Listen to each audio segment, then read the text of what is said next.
Cette grande boîte de 25 mètres de haut, c'est le tout nouveau bijou sorti de l'usine Stellantis de Sochaux.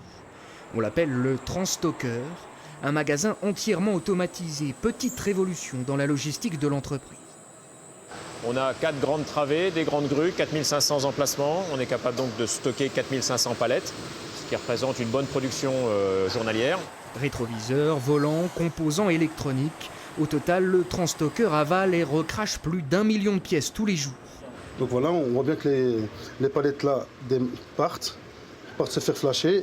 Et là, elles partent directement monter, tu vois, directement au paletier au magasin. Tu vois. Nabil, l'ancien cariste, est chargé d'en assurer le bon fonctionnement. Avant, c'est lui qui transportait les palettes d'un emplacement à l'autre. On rentrait les palettes par séquence. Là, à l'heure actuelle, ça a été suivi automatiquement par le système Corail qui appelle automatiquement les pièces pour qu'elles puissent être envoyées, acheminées en temps et en heure en ligne. Le système n'est pas une nouveauté en soi, mais Stellantis est la première entreprise automobile au monde à s'en doter. L'objectif, alimenter en flux continu la ligne de montage des Peugeot 3008 et 5008. L'innovation, ça va être de relier cet outil, le Transstocker automatique, à la ligne de production avec ses robots, ses butlers.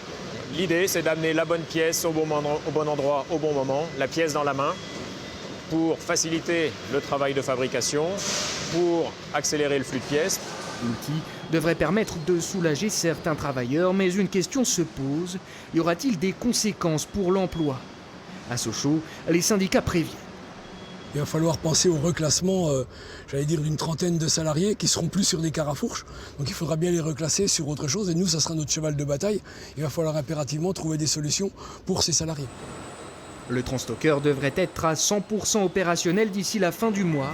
À terme, Stellantis espère développer son outil dans d'autres usines en France et en Europe.